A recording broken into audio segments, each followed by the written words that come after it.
Today's episode of Beyond the Mask is presented by the team at CRNA Financial Planning. Get a free consultation today to be guided through the complexities of investing and financial planning. Just visit crnafinancialplanning.com. And don't forget, listening to our podcast can earn you Class B credits. For more information on how you can submit them, check out the CE Credit tab on our website, beyondthemaskpodcast.com. Welcome to Beyond the Mask, innovation and opportunities for CRNAs and advanced practice nurses, with certified financial planner Jeremy Stanley and CRNA Sharon Pierce. Jeremy Stanley has worked with CRNAs for more than 23 years, and Sharon Pierce is a former president of the AANA and the NCANA. Join us as we leave the operating room and learn the latest in the CRNA and advanced practice nurse industries. Beyond the Mask starts in 10, 9, 8, 7. Hey, this is Sharon. I'm in Washington, D.C. at Mid-Year Assembly, and unfortunately, Jeremy couldn't join me here at the meeting. However, listeners, I have been joined by one of our new guest co-hosts, Tracy Castleman. Of course, I don't know the order that these are going to be heard. She's not so new right now. I've broken her in over the weekend. But Tracy's been a longtime friend of mine and is one of the group I affectionately call the Fab Four. Tracy, thank you for joining me. Why don't you tell a little bit about yourself before we kick our topic off today? Well, thank you, Sharon. And Jeremy, I'm sorry you're not here, but it's kind of been fun this weekend doing this with Sharon. I will say it's a lot nicer to be on this side of the interview than the other, a lot less pressure. I am a practicing nurse anesthetist from New Jersey, where I've been practicing for over 20 years now. Started at the Albany Medical College program from, as I've said before, my fabulous program director and assistant director, Denise Martin-Sharon and Kathleen O'Donnell. You were a lucky girl. Yes, I was. I got to learn from an awful lot from some really, really wonderful people. I was very lucky that way. I sat on a variety of positions on my state board. I'm president of the charitable arm, and JANA Cares. I think we're the only state that has a charitable arm. Our charity supports communities that are lacking health. And health can be defined in many different ways. It can be mental health, food health, homelessness, access to care. We do a lot with the veterans and PTSD. There's a big group in New Jersey. So that's a lot of what I've been doing right now after raising two fabulous sons who are on their own. Oh, not so busy at all then, are you? No, not busy at all. Well, we've got a great guest with us today, one that we were both sitting in the audience and we look at each other and go, we've got to get her on the podcast. But without another woman who's not very busy. Oh, I know, right? I know. So why don't you introduce yourself and tell us why you were on the stage yesterday and Tracy and I made a beeline for you after it was over. Well, my name is Kris Rohde, and I am a practicing CRNA from Nebraska. I practice at Nebraska Medicine, or UNMC. It's our big level 1 trauma center there. I was on the stage yesterday because I won the Daniel D. Vigness FPD of the Year award, and what an honor that was. Thank you. I appreciate that. I was just talking here to one of our students that I just do things because I like doing them. It's not a hard job for me to do. I love it so much, and so I guess I just do it, and I had no idea that I was nominated until a few weeks ago, and very humbling, very honored to do this job. So that's why. It's nice to be nominated and recognized by your peers. It is.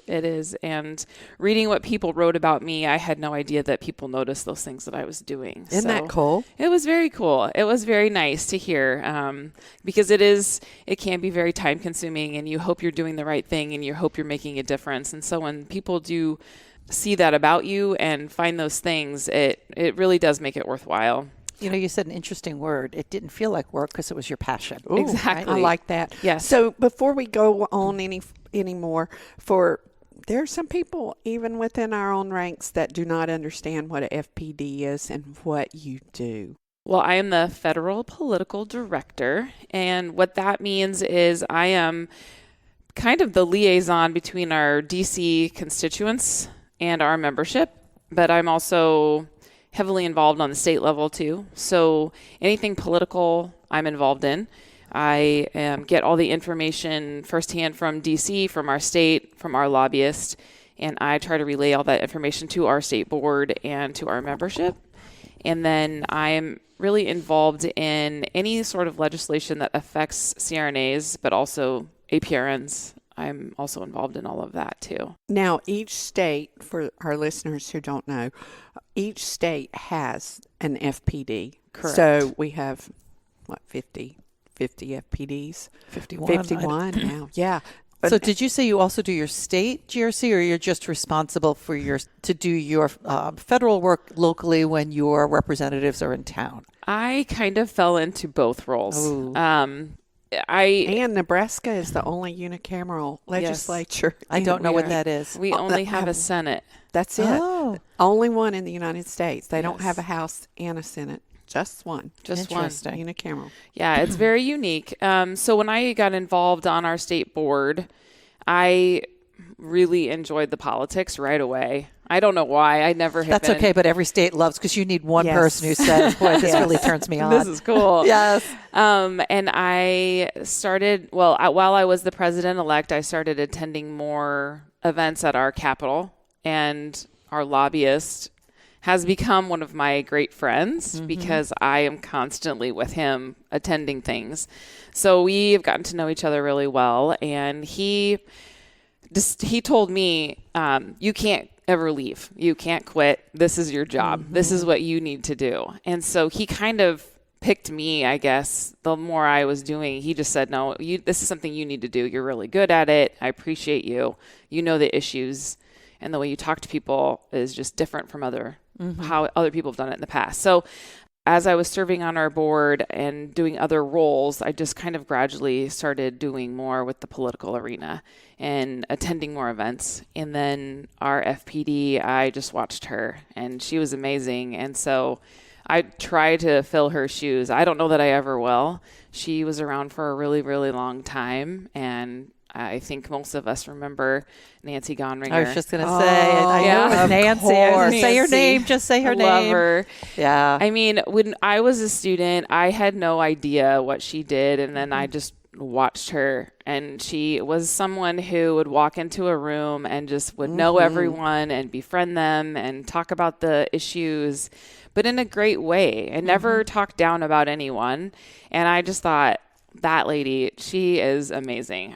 I wanted to be like her. And I think just over time, getting to know her and becoming a friend, and we kind of knew that my natural transition through our board, then I would eventually take over as FPD. But in Nebraska, sometimes it's kind of been, if you show up to do things, you will get tasked. Oh, yeah. Is that different in any state? No. But I think that's kind of what happened with state GRC as well. So because I'd been doing that so long, I just have continued. So I kind of wear two hats doing that. Well, not easy. You know the issues. Yes. I mean, and I like that you had gone through the board positions because you are well seasoned and you know everything inside and out. Yeah. What was your transition like taking over the FPD? Because I know whenever in North Carolina, and of course I use North Carolina because that's what I know, they would mentor them and all of that. Well, when I was president-elect and Nancy was our FPD, I was helping her a little bit because that was kind of when everything was starting to go virtual. And then COVID happened when I was the president in my second year. So I helped Nancy set up all our meetings and organize things. And so you brought that level in that she didn't have. She didn't have that. Sure. And that was very frustrating for people. If they'd never done it, she's like, I don't even have a Zoom account. So I'm like, well, you've got to get one. And it's pretty easy. But right. So, I mean, but that was kind of empowering too, I'm sure, to be able to step into the role that way. So I assisted with that, helped her. And then the incoming president, we worked together closely for 2 years. She has also become a friend. And so in our bylaws, the FPD is appointed by the president. And so she spoke to Nancy about me taking over. She's like, this is what's going to happen because we have somebody who wants to do it and someone who can do it. And she's already kind of doing some of it. And let's let's get her before she walks away. So Tiffany, when Andy then appointed me as the FPD, that was one of her first duties as president. And so and then I just took over and she clearly had a clear vision of the future. New Jersey is Heather Borberly right now was working as our FPD, but she is our president-elect. She'll be taking over, and she did tell me, I don't want to assign a role to somebody who doesn't have it. I'm pretty sure she told me who is going to be. My question is, I think most states it's a presidential appointment. I think in our state it's who volunteers to do it. Well, I'm going to be honest. Now, we do have... what we do have is an executive director of legislative affairs for GRC in our state, and we actually pay Nick Blank to do it because he works it like a full-time job, and that's on his resume kind of as a full-time job, and he's been, because New Jersey has been another hotbed. I know it's always been a hotbed, and it's been it's like moving the Titanic there, but we are. But yes, you are. We are playing the long game, and it was based on the model with Christy Cowgill out in Oregon. Was it Oregon? Oh, yes. Where they had the Oregon experiment. Yes, where they had taken. You were sitting on SODC. I know. That's why I was struggling with the states on that side of the room, because you were on the board probably by then. Anyway, I think I was. Yeah. Anyway, for FPDs who are listening out there right now, tell them some of your pearls of wisdom. And I mean, you're the cream of the crop. So what you're doing is obviously working. I want to just point out one other thing, which I really like that you said too, and maybe people are hearing: mentoring. You had a good person to model. Yes. You were mentored. You weren't just thrown into the position. Somebody took the time to show you the way and encouraged you.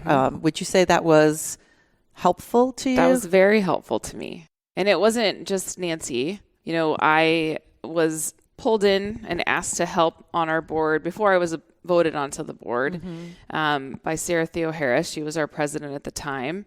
And then Holly Chandler became our president-elect. And so Holly said, well, you're going to run. You're next. You're next. And there was one other person before me, but, you know, all these powerful leaders with strong voices, and they kind of see people in the organization and they will ask you. And we've talked a lot about that. I can't see anybody telling Holly no. Yeah. Holly's very persuasive. Oh, yes, she is. But I just want to, I think that's an important piece that all board, mentor people and give them time, right? We're all leaders. We all can do just about anything. But when you take somebody who has the passion and, has the interest, is smart, beautiful, I'm sure walking into an office, there's not many people who don't say, come on in. But you have the knowledge. And then they gave you the opportunity to grow before they threw you out of the nest. They did.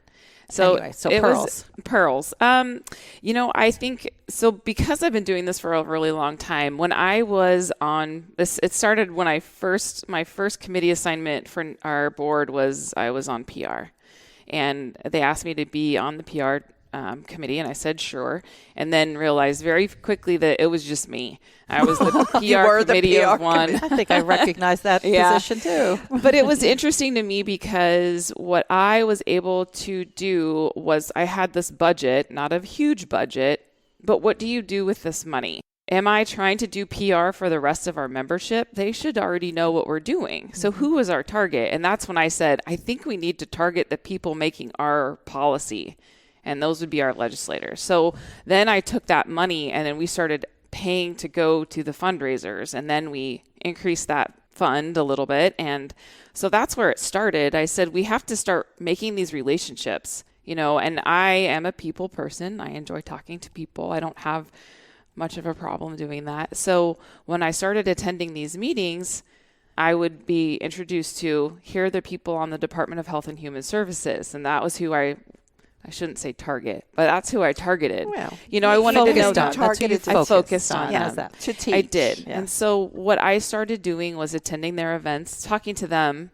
And honestly, when I go and introduce myself and tell them I'm a nurse anesthetist, and then they ask me what it is, and I tell them what I do, and then they talk. I really don't have to talk a lot sometimes. They want to tell me what they're doing. And then I am always very appreciative. I tell them, we thank you for all your time, because it's a lot of time. And so I'm just very cordial I create these relationships. A lot of the times I end up being friends with them. I attend their fundraisers. I love doing that stuff. It's fun for me. And they see me over and over and over. And I learn about their families. I learn about what they did in their previous life. In Nebraska, it's a lot of retired farmers, a lot of retired bankers, a lot of retired lawyers. Some of them are still working, but I try to get to know them, and I'll ask them about certain things. Or we had a conversation about something funny, and then we'll bring that up again at a later date. It's just, you make these connections with people who are making these healthcare policies. And all I do is very simple. I'm nice, and I tell what a CRNA is. I tell them our story. I don't want someone else doing the narrative. I don't want someone else telling them what I do. The best person to tell is me. Right. If or you're other not telling CRNAs. your story, somebody else will. is. Absolutely. And it won't be the story that you want told.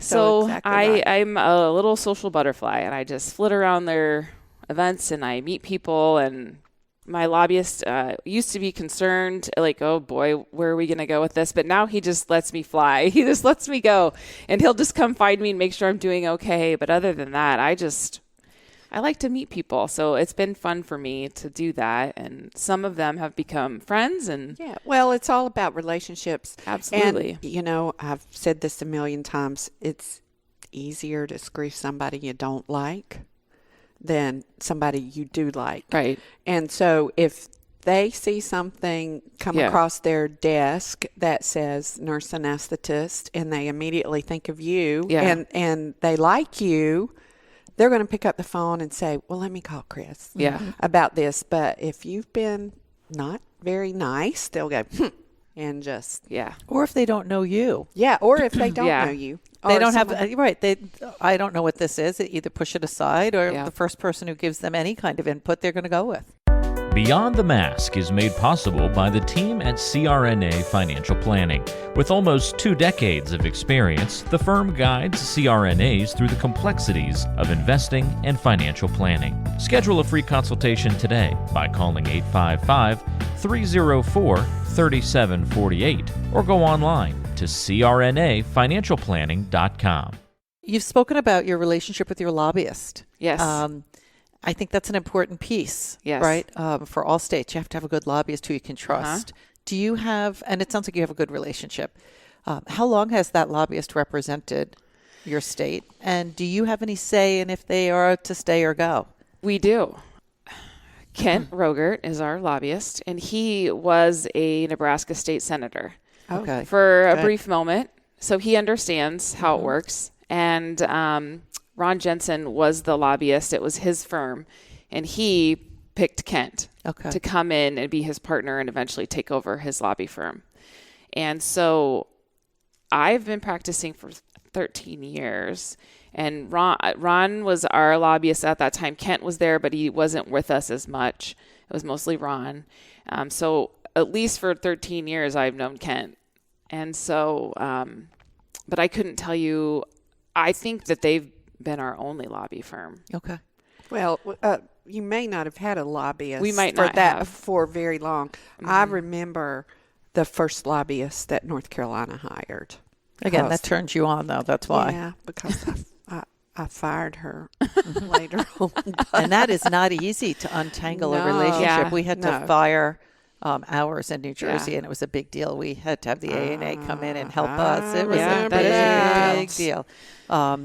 But our current lobbyist is just fantastic. Yeah. We just, you can't beat a really, really good lobbyist. Yeah. So I have a question. Do y'all evaluate your lobbyists? Because I created the first evaluation that we had, and it was a lobbyist that my board had hired when I was state president, and she was not very happy whenever I created the evaluation. And I said, I know that you are good. I just want to put it down on paper somewhere. So that everybody knows that you're good, and that we as a board are doing due diligence in evaluating you.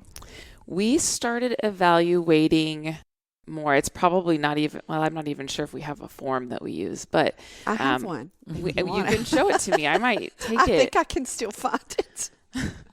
So we, when the AANA was pushing for states to get an executive director or an AMC. Oh.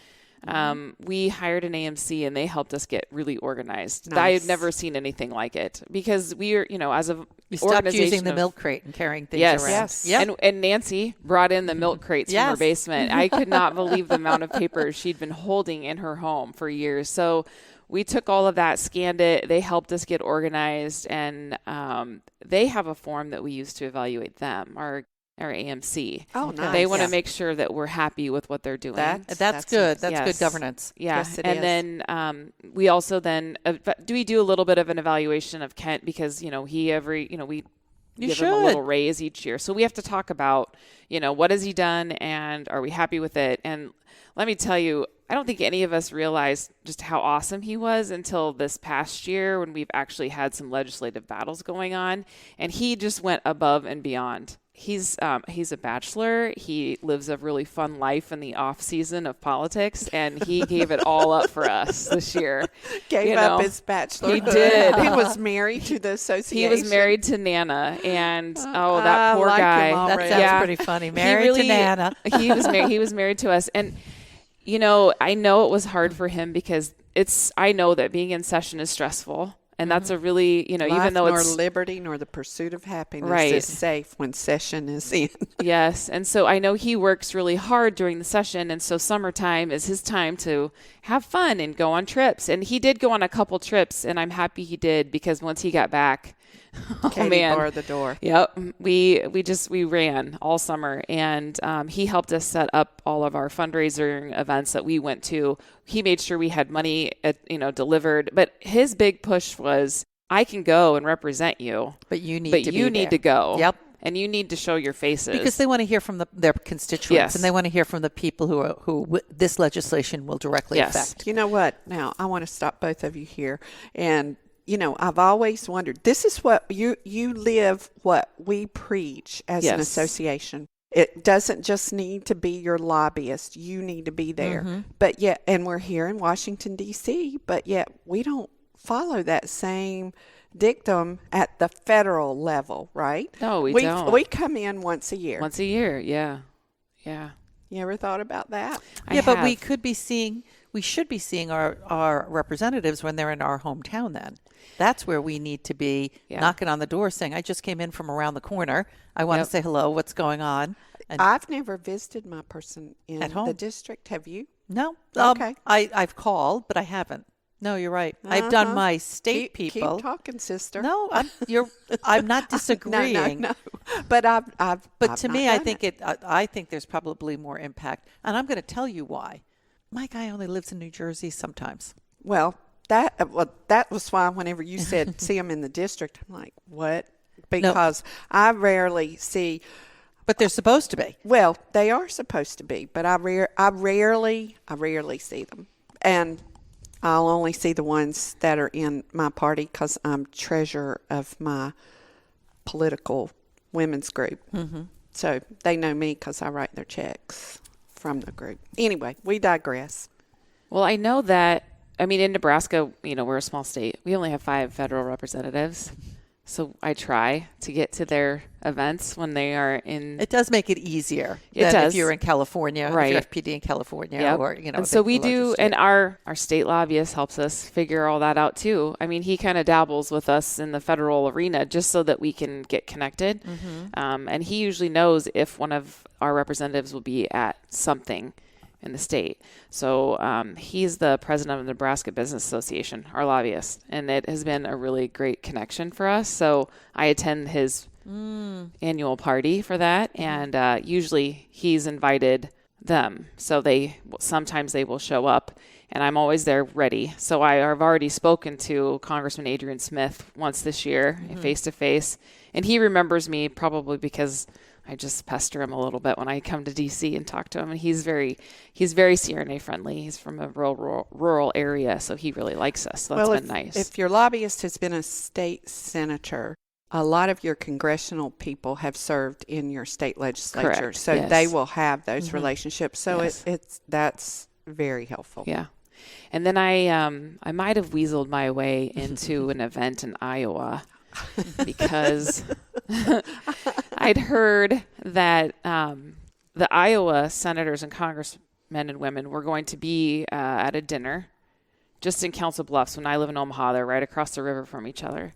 And I heard the special guest was Congressman Don Bacon, who's my congressman. Oh, so you had a right to be there. And so I basically asked Sarah Tweedy, can I come?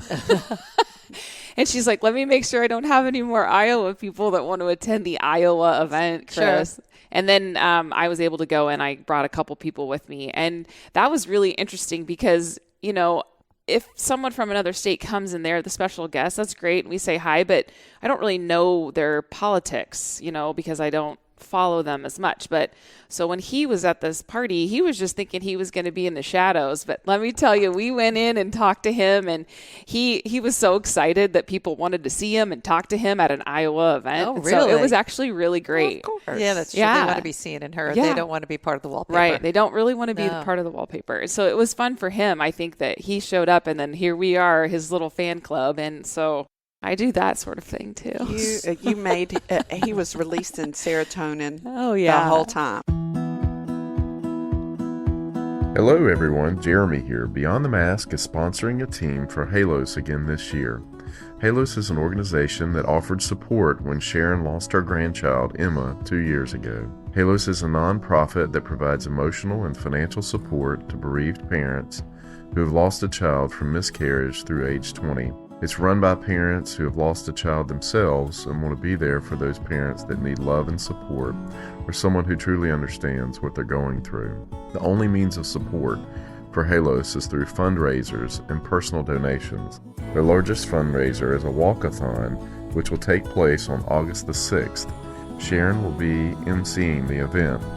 Please consider joining us and donating by going to the show notes to look for the link, or by going to the Beyond the Mask Facebook page. Thank you for your consideration. You can find out more information about the 2023 Halos Walk and donate by clicking on the link in the show notes of today's episode on BeyondTheMaskPodcast.com. 13th Annual Memorial Walk takes place in New Richmond, Wisconsin on August 5th.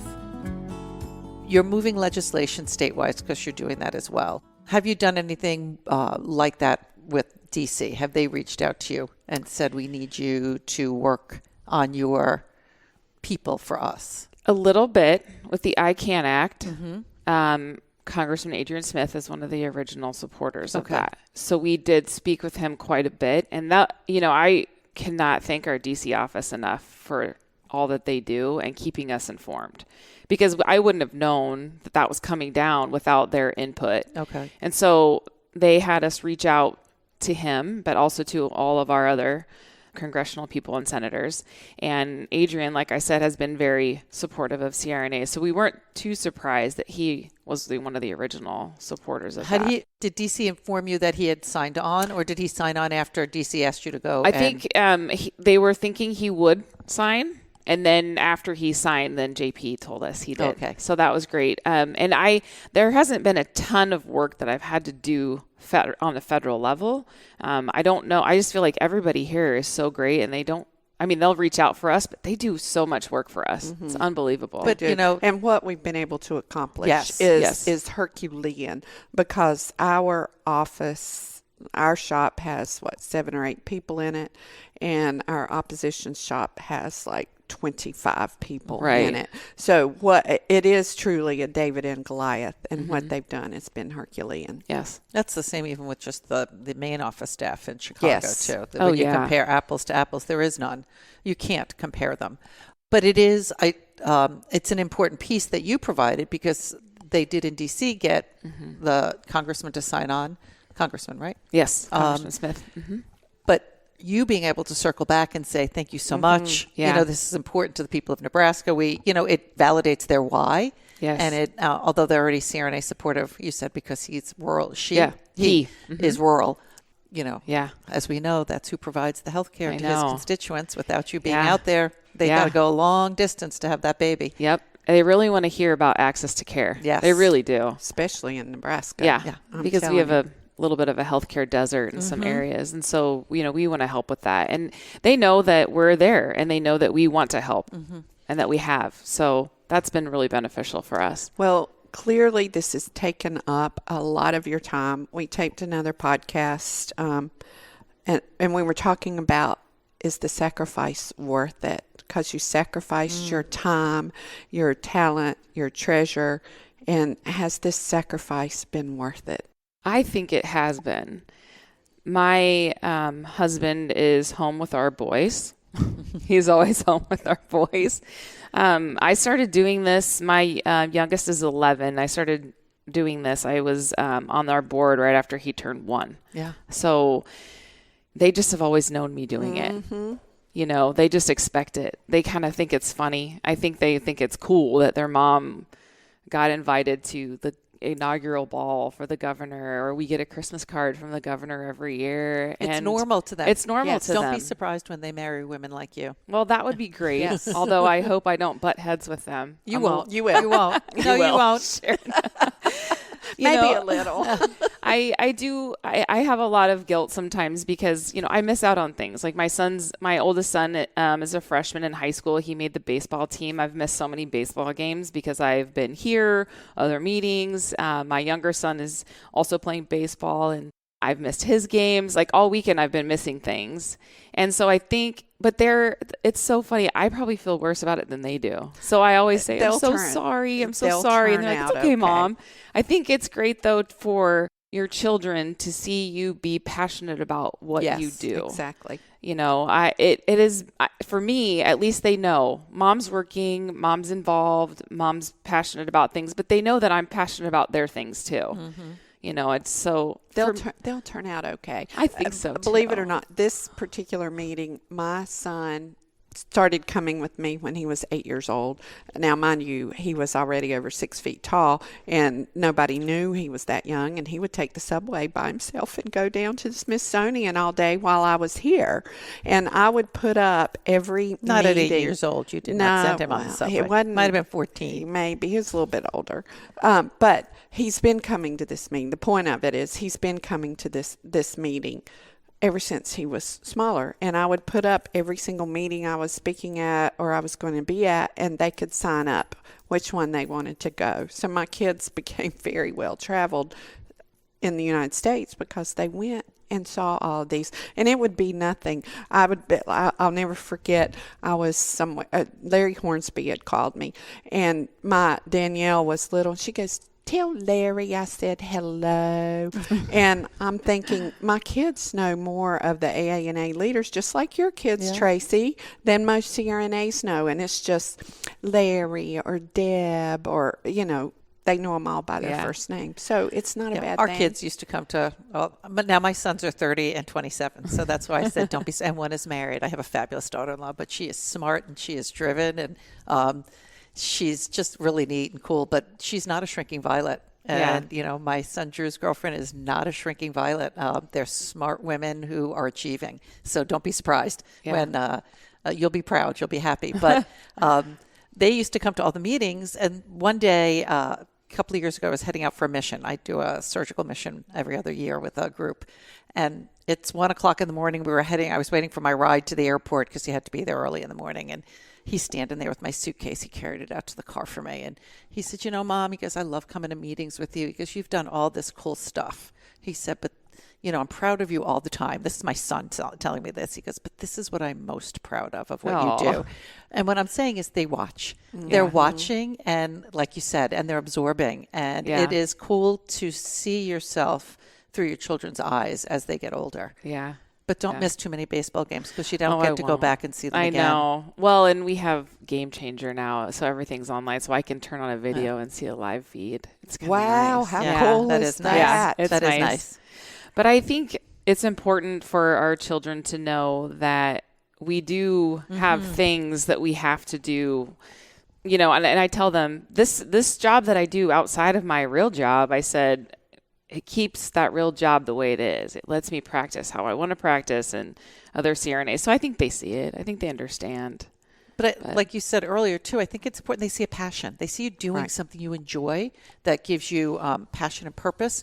And hopefully then they don't just themselves lead a life that is humdrum. And I don't mean that in a Right. bad way, but we all know people who are, they carry the weight of the world on everything they do. They don't choose their life. It's like life drags them along. And, Yeah. and I think your children will choose their life. And Yeah. that's really cool.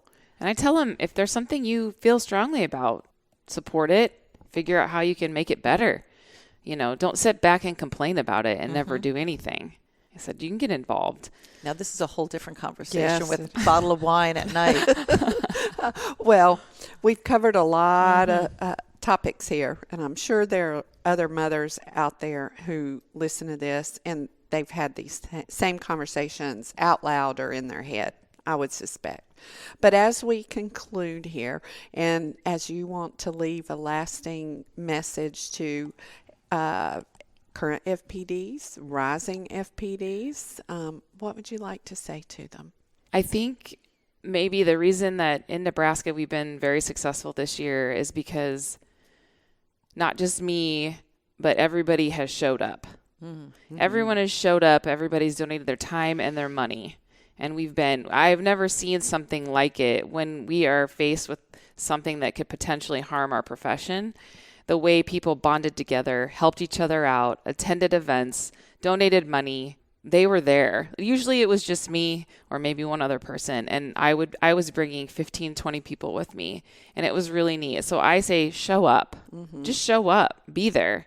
That is really all you have to do, because they just want to see your face. They want to see their constituents. They want to, and eventually they'll start asking you, what can we do for you? And that's when the things started turning for us, because I'd been there, been going for so long. I'd been showing up for years. Yeah. And so it wasn't like I just started showing up to their Right. events and fundraisers. That's key. It's always key. Yeah. You hear that over and over. It's creating those relationships, because someday the relationship is going to turn and they're going to ask you what they can do for you, and you're going to need help someday with something. So Wow. I don't think there's anything better we can conclude on than that. Well, congratulations on the award again. Thank you. Well deserved. Thank it you. really It is well is. deserved. I'm extremely honored, and I was so surprised. I have to just say thanks to my Nebraska colleagues who nominated me. My lobbyist wrote a letter. Our president wrote a letter. Our vice president wrote a letter. Our past president wrote a letter. And reading those letters was really humbling. And it's just really, really awesome to see people, I guess, happy for me and what I've been doing. But like I said, I love doing it. It's fun for me. It's not hard work. Like you said, if you love something, it's not work. It's not work. No. Yeah. Well, I think that's a wrap. Thanks for listening to Beyond the Mask with the absent Jeremy Stanley, myself, Sharon Pierce, and guest co-host Tracy Castleman.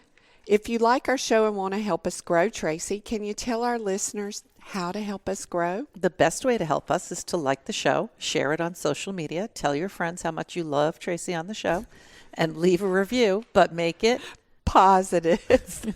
As Jeremy says, we all know there's enough negativity in the world. And did you know that Beyond the Mask is in the top 50 medical podcasts in the country and #1 in the CRNA community and in our hearts? I think I knew that. But thank you to all of our listeners. We wouldn't be in the top 50 medical podcasts without them. Until the next time.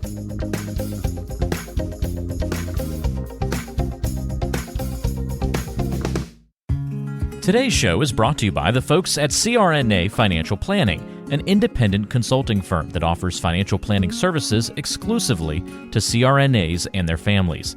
From planning for a child's future college expenses to building a predictable income stream in retirement, the firm is committed to offering you comprehensive financial services, customized to fit your unique needs and objectives. If you have questions about your financial future, get them answered. Call the team at 855-304-3748. That's 855-304-3748. Or go online to crnafinancialplanning.com. Hi, this is Jackie Rolls, President of the International Federation of Nurse Anesthetists and President and founder of Our Hearts, Your Hands, a global anesthesia support community that takes donations to allow nurse anesthetists in low and middle income countries to go to educational programs, buy equipment, or textbooks. Your donations are tax deductible, and we would appreciate your support.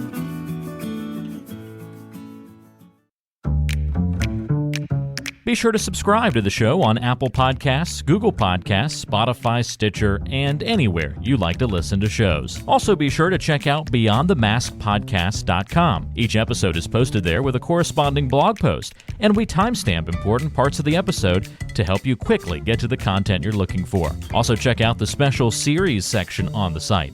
You can follow along and catch up on the CRNA History Series, episodes specifically about political conversations in the industry, or try the CRNA Personal Finance Series. It's all on BeyondTheMaskPodcast.com. And if you have a question for the show or want to be a guest, or even suggest a particular topic, fill out the contact form on the site or send an email directly to us at info@BeyondTheMaskPodcast.com. And lastly, let's take the conversation social. Check out our Beyond the Mask podcast Facebook page and Facebook group.